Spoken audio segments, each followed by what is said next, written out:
পুরো এপিসোড দেখতে জি5 অ্যাপ এখনই ডাউনলোড করুন। তনুশ্রী, তোমার কথা শুনবে এবার। কি করো বলো? কাপড়ের ব্যবসা করি। কিসের কাপড়? সুতির, সিল্কের, তাঁতের, সব রকম। শাড়ির। আচ্ছা, কোথায় বিক্রি করো? পাড়াতে গিয়ে স্কুটি নিয়ে যাই। মানে যারা তোমার কাস্টমার তারাই তোমার থেকে বারবার নেয়? না, বারবার নাই সেটা না, একই জায়গায় তো বারবার তুমি শাড়ি বিক্রি করতে না, পারবে। পাড়াতে ঘুরতে হয়। স্কুটি নিয়ে ঘোরো? স্কুটি নিয়ে ঘুরি। কোন জায়গায় থাকো? আনন্দপুর, পশ্চিম মেদিনীপুরের আনন্দপুর গ্রাম। আচ্ছা, কিভাবে শুরু হলো? কিভাবে বলতে, হাজবেন্ডই বা কিভাবে মারা গেলেন? 2019-এ হঠাৎ আমার হাজবেন্ডের মানে হঠাৎ একবার শরীর খারাপ হলো, ঘাড় মুখ বেঁকে, মুখ দিয়ে গজাখানা বেরালো।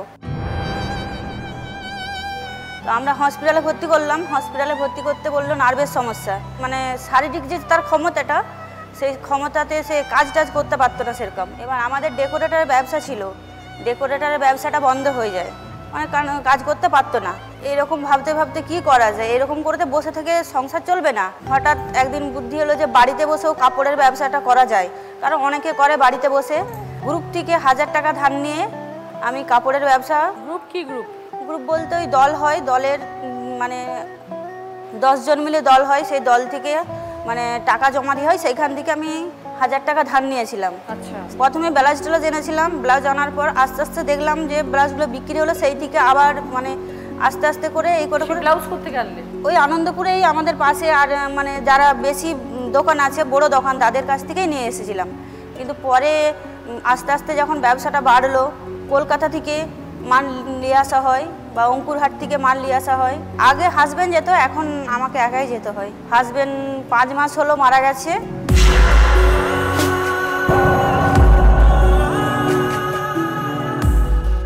আগে হচ্ছে হাজবেন্ড বাড়িতে থাকতো, তবু মেয়েকে দেখাশোনা করতো, কারণ আমি তখন রান্না করে মেয়েকে খাইয়ে স্কুল পাঠিয়ে স্কুটি নিয়ে বেরিয়ে যেতাম বিক্রি করতে পাড়ায়। হয়তো কোনোদিন সন্ধে হতো, কোনোদিন হয়তো বিকেলবেলাও চলে আসতাম।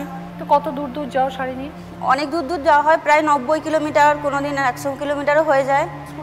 স্কুটি চালিয়ে যেতে হয়। ততগুলো ব্যাগ নিয়ে শাড়ি নিয়ে? হ্যাঁ, অসুবিধা প্রচুরই হয়, কারণ কারো বাড়িতে যখন আমি নামাচ্ছি জিনিসগুলো, আমাকে অতগুলো ব্যাগ নামাতে হচ্ছে, ব্যাগ আবার ঘুরে বাঁধতে হচ্ছে, বেঁধে আবার উঠে নিয়ে আসতে হচ্ছে সেইখান থেকে।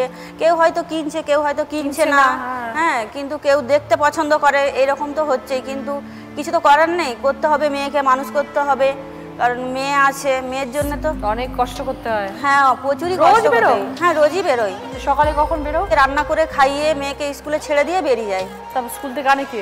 স্কুল থেকেও একা চলে আসে। বাড়িতে কে থাকে? বাড়িতে থাকে বলতে শ্বশুর শাশুড়ি থাকে, কিন্তু আমরা আলাদা থাকি, কারণ ছেলে থাকায় তবু যদিও একটা পছন্দ করতাম। যখন ছেলে মারা গেছে অতটা আর পছন্দ করে না, মেয়ে একাই বাড়িতে থাকে। মেয়ে এসেছে, বড় হয়ে গেছে অনেক। হ্যাঁ, বড় হয়ে গেছে। এখন একটাই মেয়েকে মানুষ করতে হবে। মেয়ে হচ্ছে পড়ছে 7-এ। টাকা পয়সা সবাই দেয় ঠিকঠাক? হ্যাঁ, দেয়।